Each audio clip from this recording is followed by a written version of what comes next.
Good evening guys. कैसे हो तुम लोग? आई होप कि तुम लोग ठीक होगे और मैं भी यहाँ ठीक हूँ। I am your story teller Anjali Gupta and welcome back to my channel.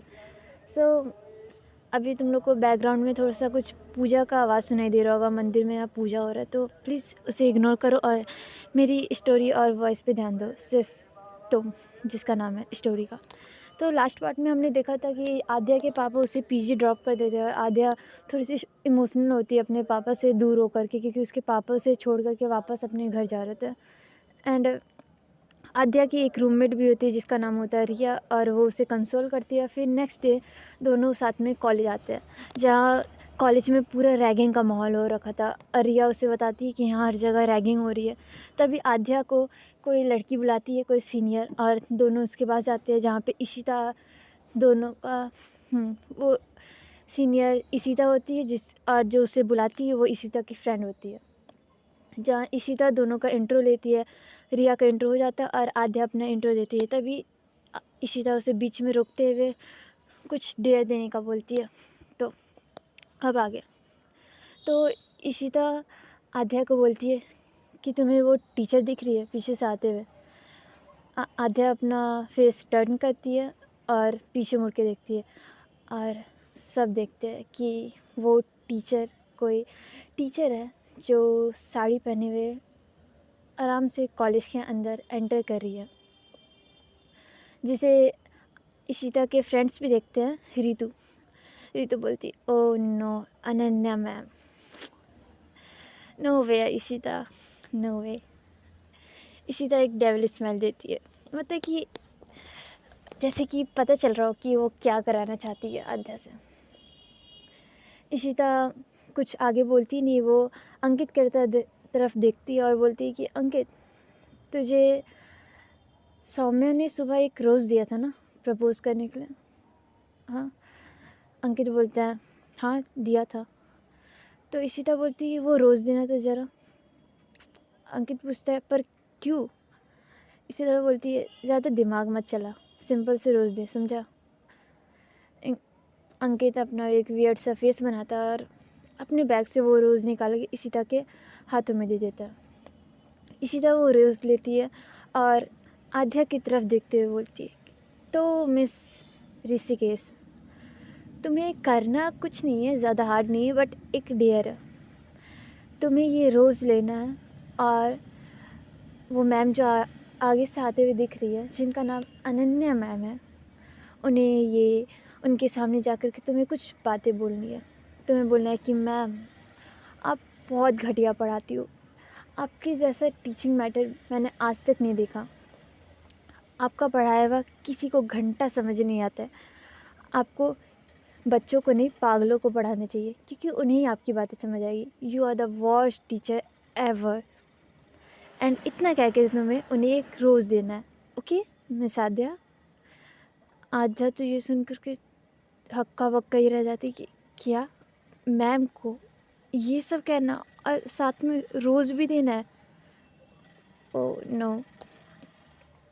और ये सारी बातें वहाँ खड़े सभी लोग सुन रहे थे, मतलब कि इशिता के फ्रेंड्स एंड आद्या की फ्रेंड रिया भी। रिया तो मन ही मन सोचती कि ओह माय गॉड, आद्या तो आज गई। आद्या अगर अनन्या मैम को ये सब बोलेगी तो अनन्या मैम तो उसे कच्चा खा जाएगी। वो जानती नहीं है अनन्या मैम को। ये भगवान please save Aadya, please. And Ritu और अंकित और रवि, वो सब तो ये सब सुन के हंसी रहते, क्योंकि उन्हें तो बहुत मज़ा आने वाला है, क्योंकि वो लोग तो रैगिंग एक्सपर्ट है हमेशा।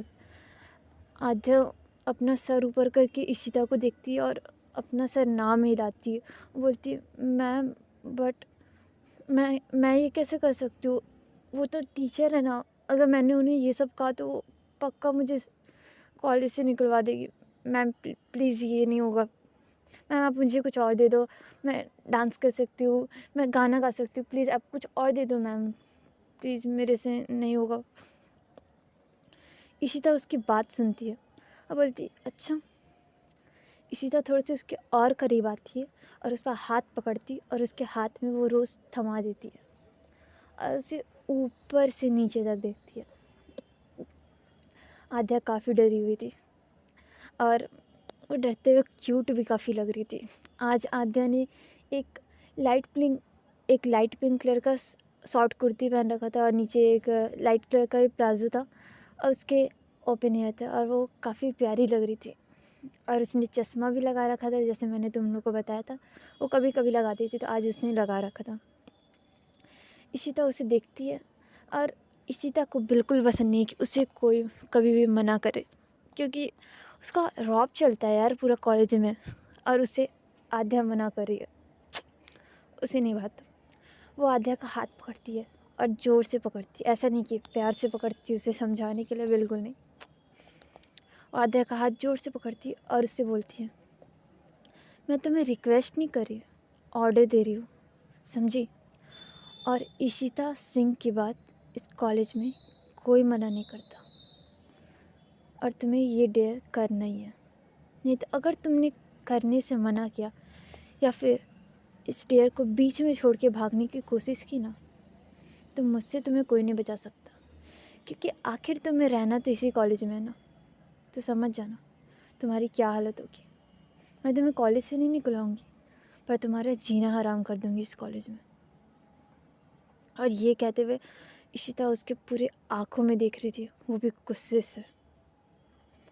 और आद्या की इधर टाइम फिस हो गई थी और आद्या को दर्द भी दे रहा था, क्योंकि इशिता ने उसका हाथ जोर से पकड़ रखा था। आद्या बोलती, मैम प्लीज़ हर्ट हो रहा है। इशिता उसकी बात सुनती है और हाथ धीरे से छोड़ देती है और बोलती है, अब जाओ और जल्दी करो, हमारे पास ना ज़्यादा टाइम नहीं है। आद्या अपना हाथ पकड़ती ही दूसरे हाथ से जिस हाथ को इशिता ने पकड़ रखा था उसे थोड़ा सा हिलाती है और वो रोज़ देखती है। फिर वो रिया की तरफ देखती है। रिया भी बेचारी से बेचारों की नज़र से देख रही थी कि जैसे रिया भी उसे इशारों में कह रही होगी, sorry Adya but I can't help you, तुझे करना पड़ेगा and I will pray for you. आद्या उसकी तरफ अफसोस भरी नज़रों से देखती है, सैड वाली, और मुड़ के जाने लगती है। पीछे से उसे इशिता फिर से बोलती है, जल्दी करना चश्मिश छोटू। ये सब उसे टीज़ करने के लिए थी, क्योंकि आद्या चश्मिश तो थी और उसकी हाइट भी इशिता से थोड़ी छोटी थी। आद्या की हाइट ज़्यादा लंबी नहीं थी, बट उतना भी नहीं ज़्यादा छोटी, बट इशिता से कम ही थी। तो आद्या बिना पीछे देखे डरते हुए आगे जाने लगती है, जिधर से अनन्या मैम आ रही थी। तो इधर अनन्या मैम का सीन दिखाते हैं। अनन्या मैम किसी से फ़ोन में बात करते हुए थोड़ा से गुस्से में सीधे चलते हुए कैंपस की तरफ आ रही थी। अनन्या मैम ने अपने एक हाथ में अपना पर्स पकड़ रखा था और दूसरे हाथ में वो फ़ोन अपने कान से लगाए हुए किसी से बात करी थी। थोड़े से गुस्से में वो फ़ोन में बोलती है कि किसी को फ़ोन के उस साइड बोलती है कि तुम लोगों को मैंने एक काम दिया था, तुम लोग से वो भी नहीं होता, तुम लोग पैसे किस बात के लेते हो? क्या तुम लोग को अपनी नौकरी प्यारी नहीं है? बता दो, मुझे काम करने वाले लोग चाहिए, ऐसे बेकार लोग नहीं चाहिए। और अगर तुम लोग को कुछ समझ नहीं आता तो मुझसे पूछना ज़रूरी नहीं था। तुम लोग के कारण अब मुझे उसे करेक्ट करना पड़ेगा। तुम लोग के कारण वो डील। उधर से वो आदमी बोलता है, मैम आई एम सॉरी, हम लोग को लगा कि सब ठीक हो जाएगा, बट लास्ट मोमेंट में वो सब हो गया, we are sorry ma'am. Ananya बोलती, सॉरी? सब कुछ बिगड़ जाने के बाद ना सॉरी बोलना बहुत इजी होता है। तुम लोग को मैं एक लास्ट वार्निंग दे रही हूँ, सब कुछ ठीक करो वरना अपने जॉब से हाथ धो बैठो। उधर से वो आदमी बोलता है कि yes ma'am we will try. Ananya बोलती, ट्राई नहीं, मुझे सब ठीक चाहिए, ओके। उधर से वो आदमी कुछ बोलने वाला होता है कि तभी अनन्या के सामने आद्या आके खड़ी हो जाती है और अनन्या उसे देख कर के वहीं रुक जाती है। वो आदमी कुछ बोलने वाला था, तभी अनन्या बोलती है कि मुझे अब कुछ और नहीं सुनना, कॉल कट करो, मुझे कुछ काम है। वो आदमी कॉल कट कर देता है। अनन्या अपना फ़ोन पर्स में रखती है और अपने हैंड फोल्ड करके वहीं खड़ी हो जाती है और आध्या की तरफ देखते हुए बोलती है, क्या हुआ? आध्या खड़ी तो हो गई थी अनन्या मैम के सामने, बट वो बहुत घबरा रही थी। वो अपना सिर नीचे करके खड़ी थी। अनन्या फिर से पूछती, क्या हुआ, मेरे सामने क्यों खड़ी हो? आध्या अपना सर ऊपर करते हुए बोलती, वो मैम, मुझे आपसे कुछ बोलना था। अनन्या अपना हाथ फोल्ड किए हुए आध्या को गौर से देखते हुए बोलती, हाँ बोलो। वो सोच रही थी ये मेरे सामने क्यों खड़ी है, इसे क्या बोलना है, इसलिए वो आध्या को ऊपर से नीचे पूरा देख रही थी कि ऐसा क्या, ये घबराते हुए यहाँ क्यों खड़ी हो गई है। आध्या फिर से बोलती, वो मैम, वो बोल ही नहीं पा रही थी, वो फबल कर रही थी और बस वो इतना ही कह रही थी, वो मैम, ऐसे कह ही रही थी कि आध्या को अनन्या फिर से बोलती, क्या बोलना है, जल्दी बोलो, मेरे पास टाइम नहीं है। आध्या घबराते हुए अपने मन में सारे भगवान को याद करते हुए कि प्लीज़ भगवान, गणेश जी, लक्ष्मी जी, श्री कृष्ण जी, विष्णु जी, शिव जी, सब भगवान, जीसस, अल्लाह, गॉड, सब मेरी हेल्प करो प्लीज़। आज जो करने वाली हूँ ना, पता नहीं भगवान ही मुझे बचाएंगे आगे। वो अपनी फिंगर क्रॉस करती है और घबराते हुए मैम को बोलती है, वो मैम, आप बहुत घटिया पढ़ाती हो, आपके जैसा टीचर मैंने आज तक नहीं देखा। आप जो पढ़ाती हो वो घंटा किसी को समझ नहीं आता और आपको बच्चों को नहीं, पागलों को पढ़ाना चाहिए क्योंकि उन्हीं को आपकी बातें समझ आती है।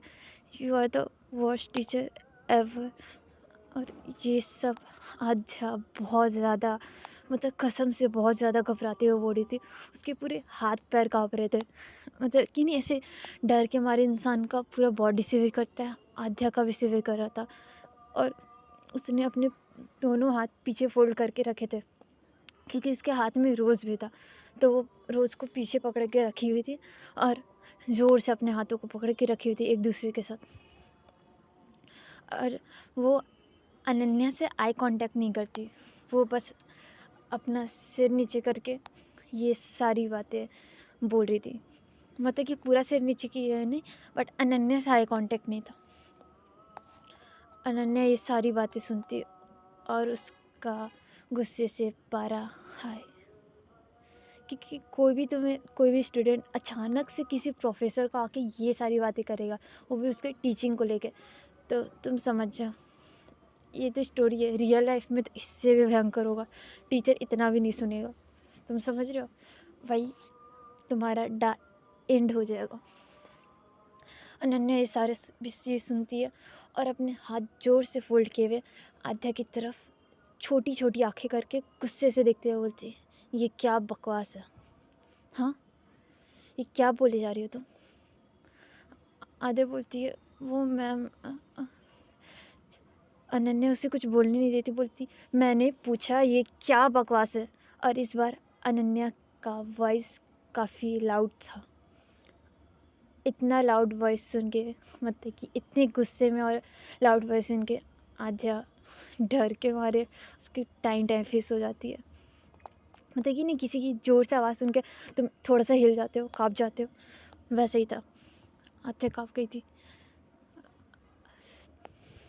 अनन्या से लास्ट टाइम पूछती कि क्या बकवास है ये सब तुम क्या बोले जा रही हो? आध्या सोचती अब मेरा बचना इम्पॉसिबल है। आध्या अपना सिर ऊपर करती है, मतलब कि सिर ऊपर नहीं करती, वो अपना सिर नीचे ही रखे हुए अपनी आँख जोर से बंद करके अनन्या को बोलती, वो ma'am I am sorry, please जब मुझे माफ़ कर दीजिए, वो सब मुझे सीनियर्स ने करने को बोला था, मैं नहीं करना चाहती थी, प्लीज़ मैम। उन्होंने मुझे बोला, मैंने उन्हें मना किया था पर वो मेरी बात ही नहीं मान रहे थे। उन्होंने बोला कि मुझे करना पड़ेगा, नहीं तो वो मुझे बहुत परेशान करेंगे। आई एम सॉरी मैम, मैं ये नहीं करना चाहती थी। और वो पीछे से अपना रोज़ निकालती है और अनन्या के हाथ में ही पकड़ा देती, उसे देती भी नहीं, उसके हाथ में पकड़ा देती है अनन्या मैम की और बोलती, मैम प्लीज़ ये रोज़ एक्सेप्ट कर लीजिए वरना सीनियर्स में बैंड बजा देंगे, प्लीज़ मैम प्लीज़। और ये सारी बातें आद्या एकदम जल्दी जल्दी बोली जा रही थी, जैसे कि उसे कंप्लीट करनी है अपनी बातें। और माना अनन्या को गुस्सा आ रहा था आद्या की पहली वाली बातें सुन के, कि वो कैसे उसकी टीचिंग के बारे में बोल रही थी और क्यों उसे वैसा बोल रही थी। बट अभी जैसे आद्या बोल रही थी अपनी आंखें बंद करके, जोर से आंखें बंद करके, सिर नीचे करके, और लगातार एक सांस में बोली जा रही थी, अनन्या को ये देख के थोड़ा सा क्यूट लगता है। मतलब कि उसके फेस में कोई मतलब कि स्माइल नहीं आती, बट एक छोटी सी स्माइल आती है आद्या की ऐसी बातें देख के, क्योंकि आद्या लग बहुत क्यूट लगी थी जब वो ऐसे ज़ोर ज़ोर से और जल्दी जल्दी बोले जा रहे थे। और जैसे वो रोज़ डे थे ना, किसी को भी दूर से देख कर के लगता है कि आद्या शायद अनन्या मैम को रोज़ डे के प्रपोज कर रही है, बट ऐसा कुछ नहीं था। एंड उधर दूर से इशिता एंड उसका ग्रुप ये सब देख के काफ़ी इन्जॉय कर रहा था। एंड रिया तो सोचे थे भाई आद्या गई, अब उसको कोई नहीं बचा सकता, अनन्या मैम को वो जानती नहीं है। आद्या इतना रोज़ देख करके और ये सारी बात बोल करके वो वहाँ एक सेकंड नहीं रुकती, वो रोज़ देख करके वहाँ झट से भाग जाती है। वो दौड़ते हुए, लिटरली दौड़ते हुए इशिता के ग्रुप की तरफ भाग जाती है। एंड उसके जाने के बाद अनन्या मैम उस रोज़ की तरफ देखती है, और फिर जिधर से आद्या भाग के गई थी उसकी तरफ देखती है और सोचती है कि ये क्या हुआ, इस लड़की ने पहले ये सब बोला और अब बोल रही थी कि उसे उसकी रैगिंग हो रही थी, सीनियर्स ने उसे ये करने बोला था, और ये रोज़। अनन्या मैम उस रोज़ की तरफ देखती और उसे वहीं ज़मीन पे फेंक देती है। अब आद्या क्यूट होगी अपने घर में भाई, पर अनन्या मैम ऐसे थोड़ी ना किसी का भी बदतमीज़ी बर्दाश्त कर लेगी। और आप लोगों को एक बात बता दूँ कि अनन्या मैम भाई, आद्या क्यूट है बट इस स्टोरी में अनन्या मैम ज़्यादा ब्यूटीफुल है। मतलब कि उनका ड्रेसिंग सेंस, उनकी स्टाइल, वो किसी से कंपेयर ही नहीं किया जा सकता। उनके लॉन्ग हेयर है, मतलब ज़्यादा लॉन्ग नहीं बट अच्छे खासे लॉन्ग हेयर है। उनका साड़ी पहनने का तरीका और उनका फेस कटिंग काफ़ी अच्छा है, शार्प जॉ लाइन है एंड परफेक्ट फिगर है। मतलब स्लिम फिगर ही है, पतली कमर और मस्त बॉडी है। इसलिए ना अनन्या मैम का इस कॉलेज में दीवाने भी काफ़ी है, जो आपको आगे स्टोरी में पता चलेगा। तो इधर आद्या दौड़ते हुए इशिता के ग्रुप के पास पहुंचती है और वो वहाँ पे जाके छट से रुक जाती है इशिता के ग्रुप के पास, और वो अपने पैरों में हाथ दे करके, जैसे नहीं हम थोड़ा सा झुक करके पैरों में हाथ रख के ज़ोर से हाँफते हैं, वैसे ही वो हाँफ रही थी। रिया उसके पास आती है, वो बोलती है तू ठीक तो है ना। आद्या हाँफते हुए बोलती है हाँ ठीक हूँ। इशिता उसके पास आती है, बोलती है वेल डन, अच्छा किया तुमने। आद्या अभी भी हाँफ रही थी, वो थोड़ा सा सीधा खड़ा होती है और बोलती है मैम मैंने उन्हें रोज़ दे दिया।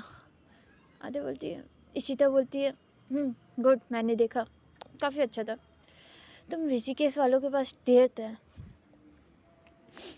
I am impress. चलो तुम्हारी रैगिंग तो हो गई और तुम लोग ने काफ़ी अच्छा किया, बट एक जन की रैगिंग से थोड़ी ना कुछ होगा। तुम्हारी फ्रेंड, ये क्या नाम है, मिस रिया, इशिता की तरफ देखती है और बोलती है रिया कश्यप मैम। इशिता बोलती है हाँ रिया कश्यप। तो तुम्हारी इस फ्रेंड आद्या कश्यप ने तो अपना डेयर पूरा कर दिया, अब तुम्हारी बारी। आद्या अभी भी हाँफ रही थी और वो इशिता की तरफ देखती है और रिया की तरफ। फिर रिया सोचती है अब मुझे क्या। तभी रीतू सामने आती है और वो रिया के एक शोल्डर पे हाथ रखते हुए बोलती है मिस लोकल रिया कश्यप, तो अब तुम्हें डेयर मिलेगा। तो तुम्हारा डेयर ये है कि तुम्हें वो लड़का दिख रहा है, वो लोग कैंटीन में एक लड़के की तरफ इशारा करते हैं, जो कैंटीन वहीं कैंपस के अंदर ही था, तो जो वहाँ से क्लियरली दिख रहा था।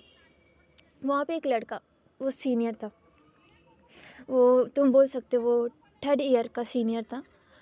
बोलती है, उसकी तरफ इशारा करते हुए बोलती है, तो वो जो लड़का है ना अकेले बैठ के कैंटीन में सैंडविच ठूसे जा रहा है, तुम्हें उसका सैंडविच लेना है, खुद एक बाइट खाना है और उससे एक तमाचा मारना है। Oh my God. रिया सोचती है, बोलती है, तमाचा, यू मीन थप्पड़? रितु बोलती है, मैंने वही बोला, किसी उर्दू लैंग्वेज का इस्तेमाल नहीं किया मैंने। रिया बोलती, हाँ बट मैम थप्पड़, वो भी सीनियर को। रितु बोलती है, जी सीनियर को थप्पड़ मारना है। रिया बोलती है, बट मैम उन्हें क्यों मारना है, वो तो शांति से बैठ के सैंडविच खा रहे ना, खाने देते हैं ना। आप बोलो तो मैं उन्हें एक और सैंडविच दे देती हूँ, इसकी क्या ज़रूरत है थप्पड़ वप्पड़ से। Ma'am please. रितु बोलती है, ना जी ना, मज़ा नहीं आएगा। तुम उन्हें सैंडविच दोगी, वो तुमसे इम्प्रेस हो जाएंगे, फिर तुम लोग का लवी डवी मोमेंट चलेगा, थोड़ा सा इलू इलू चलेगा। मुझे नहीं पसंद है, मुझे थोड़ा सा स्पाइस चाहिए ना लाइफ में। तो तुम उसका सैंडविच छीनोगी, एक बाइट लोगी और उसे एक थप्पड़ मारोगी। ओके। इतना सब सुन के आद्या भी रिया की तरफ देखती है और बोलती है, यार हम दोनों की आज तो बैंड बज गई। रिया लगता है इतने दिन से मेरे कारण बची हुई थी, आज मैं आई हूँ और हम दोनों का बैंड बज रहा है। हम दोनों का बैड लक मैं ही हूँ क्या? आद्या, तुम्हारा बैड लक ना दूसरों पे भी हावी हो रहा है।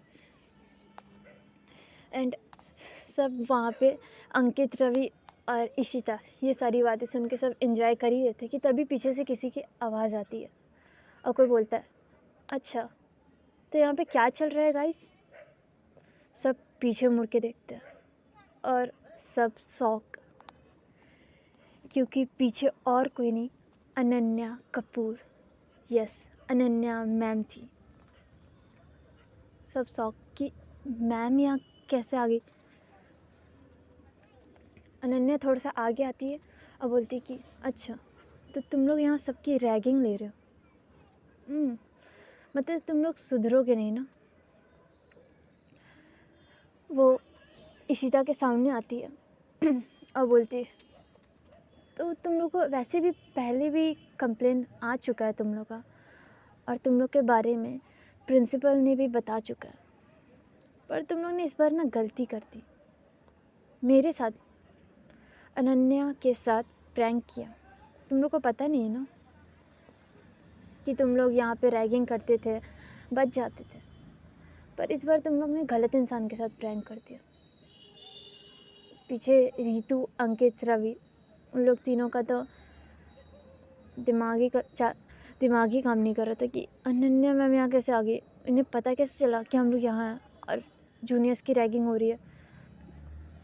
मतलब कि कैंपस में सबको तो पता था रैगिंग हो रहा है, पर कभी भी इशिता और उसके ग्रुप के खिलाफ कोई नहीं बोलता था। बट अनन्या मैम का थोड़ा सा कुछ अलग ही पावर था कॉलेज में, मतलब कि उनका डायरेक्ट कनेक्शन प्रिंसिपल से था और उनकी बात खुद प्रिंसिपल मानते थे।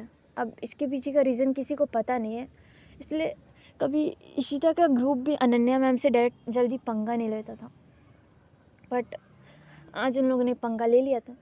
इशिता को अनन्या बोलती है, तुम लोग की रैगिंग की बहुत ज़्यादा हो गया ना शौक।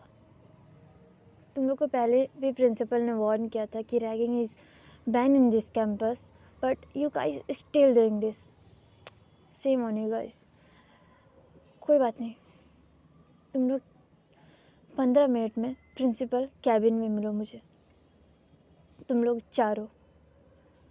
आई have to talk to you guys in urgent, okay. अभी तुम लोग जाओ यहाँ से और 15 मिनट में प्रिंसिपल कैबिन में मुझे मिलो। अनन्या ये गुस्से में बोलती है। इशिता और रितु, अंकित, रवि, उन लोग सबको देख करके, और यहाँ अनन्या मैम से तो इशिता भी नहीं लड़ सकती थी। भले इशिता के पापा के बारे में बता दें तो इशिता के पापा कॉलेज के ट्रस्टी थे, इसलिए इशिता को कुछ नहीं बोलता था। वो रैगिंग भी करती थी फिर भी उसे कोई कुछ नहीं बोलता था। और प्रैंक्स करती थी बच्चों के साथ, टीचर्स के साथ भी प्रैंक करती थी। बट इस बार इशिता भी कुछ नहीं कर सकती थी, क्योंकि इस बार बात अनन्या मैम के साथ प्रैंक, और उन लोग ने पहली बार अनन्या मैम के साथ प्रैंक किया था आध्या के थ्रू। तो इशिता एंड उसका ग्रुप वहाँ से चला जाता है। जब अनन्या मैम उन्हें बोलती है कि वहाँ से जाओ और 15 मिनट में प्रिंसिपल कैबिन में मिलो, वो लोग वहाँ से चले जाते हैं वो चारों। एंड अनन्या आध्या एंड रिया की तरफ देखती है और बोलती है, और तुम दोनों यहाँ क्यों खड़े हो? तुम लोग की क्लास नहीं है क्या? Both of you go to your class, okay. And इतना कह के अनन्या मैम भी वहाँ से चली जाती है।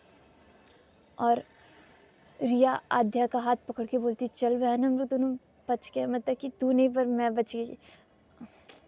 भगवान अब क्या कर सकते हैं, चल यहाँ से, नहीं तो फिर से अगर कोई सीनियर ने देख लिया ना तो फिर से दोबारा सेकेंड टाइम रैगिंग हो जाएगी हम लोग की, चल।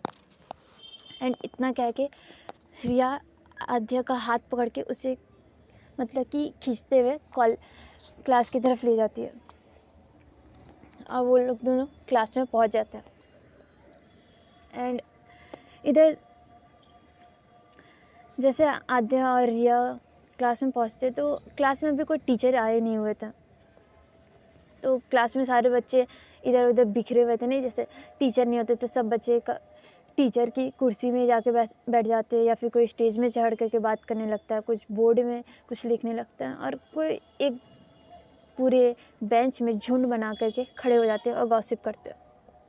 क्योंकि अभी 2-3 दिन हो चुका था तो सबका जिस ग्रुप बन चुका था, क्योंकि ग्रुप बनाने के यार कॉलेज में ग्रुप बनाने के लिए एक ही दिन काफ़ी होता है, तुम लोग को ज़्यादा टाइम नहीं लगता। फर्स्ट डे में जो फ्रेंड्स बनते हैं ना वो पूरे ईयर चलते हैं तुम्हारे, फिर उसके बाद अगर थोड़ा धीरे धीरे करके चेंज हो तो फिर, पर फर्स्ट डे में आई गेस सबका ग्रुप बन ही जाता है, क्योंकि मेरा भी वही हुआ था फर्स्ट डे में। फिर धीरे धीरे करके और ग्रुप में लोग जुड़ते हैं। हाँ, तो सब अपने ग्रुप में बात कर रहे थे, और यहाँ रिया के भी कुछ फ्रेंड्स बन चुके थे, बट वो आई आध्या के साथ ही थे, क्योंकि उसके उतने भी ज़्यादा कोई क्लोज़ फ्रेंड नहीं बने थे, पर कुछ लोगों से उसकी दोस्ती हो गई थी। तो रिया और आध्या एक बेंच में जाकर के बैठते, एक बेंच में वहाँ 2 लोगों की बैठने का सीट था, तो रिया और आध्या एक बेंच में जाके बैठते। सब बच्चे अपने अपने दोस्तों से बात करते, फ्रेंड्स से बात करते, कुछ अपने ग्रुप में बात करते, कुछ लोग तो अलग ही बैक बेंचर टाइप के बच्चे थे, जो लोग ब्लैक बोर्ड में मतलब कि ग्रीन बोर्ड में कुछ लिख रहे थे, नहीं ऐसे चीखते रहते हैं चौक लेके बच्चे लोग, कुछ तो टीचर्स की कुर्सी में बैठ गए थे। एंड आध्या और रिया अपने बेंच में जाके बैठ जाते। तभी रिया को पीछे से एक लड़की टैप करती है, मतलब कि उसके शोल्डर पे। तो रिया पीछे मुड़ के देखती है तो वहाँ एक लड़की होती है खड़ी, और वो लड़की बोलती है, हाय रिया। रिया भी उसे बोलती, हाय सिया। ये थी सिया, उन लोग की क्लासमेट। सिया बोलती कि और ये लड़की कौन है? वो आध्या की तरफ देख के बोलती है। यह बोलती है, कोई नहीं, हम लोग की क्लासमेट ही है, और मेरी रूमी भी है, मेरी न्यू रूमी, मैंने बताया था ना कोई आने वाली है, यही है। ये यार क्या बताऊँ, चलो बहुत लॉन्ग स्टोरी है, पता अभी कॉलेज आती क्या हो गया यार। चल हम लोग लंच टाइम बताएंगे तुम लोगों को क्या हुआ, ओके। ये सिया बोलती है, ओके ठीक है। वो रिया के आध्या की तरफ देखती है, बोलती है, हाय आध्या। आध्या भी सिया से हैंडशेक करती है और बोलती है, हाय सिया। और सिया आध्या से पूछने लगती, और तुम कहाँ से हो, तुमने कौन सा कॉलेज में अप्लाई किया था, और ये कॉलेज कैसे मिला, मतलब कि ऐसे ही नॉर्मल स्टार्टिंग में बातचीत करते हैं। और तुमने कौन सा स्पेशलाइजेशन करना है, मतलब कि कौन सा सब्जेक्ट चूज़ किया है स्पेशल में, ये सब बातें कर रहे थे। तो आध्या भी उसे अपने बारे में बताती है कि उसने जे दिया था बट उसका हुआ नहीं एडवांस में, और वो ऋषिकेश से।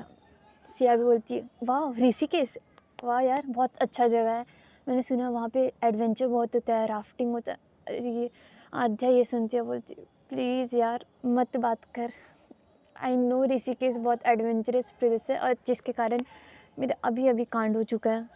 सिया बोलती, कांड क्या हुआ? रिया बोलती, उधर से रिया उसके बगल से बोलती, यार वही तो बोल रही है कि अभी हम लोग के साथ आते आते ही कांड हो गया था, सीनियर्स की रैगिंग। रिया बोलती, अच्छा तुम लोग का उद्घाटन हो गया? रिया बोलती है, हाँ हो गया, मैं भी बची हुई थी ना कुछ दिन से, तो लगता है मेरी रूमी के आने का वेट हो रहा था, और जैसे ही आई मेरा भी रैगिंग और इसका भी रैगिंग हो गया। तो सिया बोलती, तो बता क्या हुआ? रिया बोलती, यार लॉन्ग स्टोरी, चल कैंटीन में बताऊंगी, कैंटीन लंच टाइम में, ओके? सिया बोलती ओके। और ये लोग ऐसी बात कर रहे थे, तभी क्लास में एक बच्चा आता है और बोलता है कि गाइस गाइस टीचर आ रहे हैं, जल्दी से सब अपने प्लेस में बैठ जाओ। और सिया उन लोग के पीछे ही रहती, तो वो अपने बेंच में बैठ जाती, रिया दिया भी अपने बेंच में बैठ जाते, और सारे बच्चे अपने बेंच में बैठ जाते हैं। और जो लोग बच्चे वहाँ ब्लैक बोर्ड में, आई मीन ग्रीन बोर्ड में अपना कारस्तानी दिखा रहे थे चौक से, वो लोग भी अपनी सीट पे आके बैठ जाते और झट से वो जो लिखे हुए थे और जो जो डिज़ाइन बनाया था वो सब मिटा देते हैं। और जो बच्चा टीचर की सीट पे बैठा हुआ था वो भी वहाँ से उठ करके अपने सीट पे आ जाता है। तो इधर तभी टीचर आते क्लास में, वो अपना इंट्रो देते और बोलते कि मैं तुम लोग का उप्स का टीचर हूँ।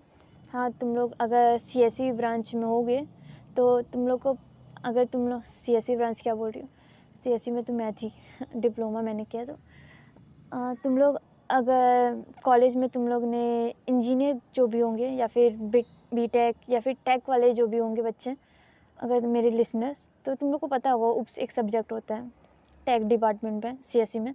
तो उन लोग के उप्स के टीचर थे, वो अपना इंट्रो देते और बोलते कि हेलो बच्चों, मेरा नाम ये है।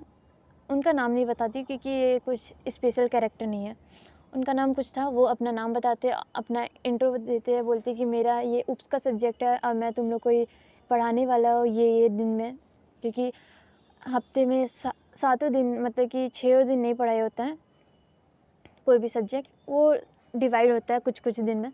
तो बताते हैं और बोलते कि मुझे मेरी क्लास में कोई भी बच्चा बदमाशी करते हुए नहीं दिखना चाहिए, तुम लोग को कुछ भी डाउट हो तुम लोग मुझसे पूछ सकते हो। और यही सब स्टार्टिंग में जो ज्ञान होता है। और इंट्रो नहीं होता क्योंकि इंट्रो फर्स्ट डे में हो चुका था, और मैंने तुम लोग को बताया कि आद्या 2-3 दिन लेट आई थी, तो टीचर इंट्रो नहीं लेते हैं। और ये उसके लिए, आद्या के लिए प्लस पॉइंट भाई था, क्योंकि उसे वैसा कुछ शौक नहीं था इंट्रो देने के लिए।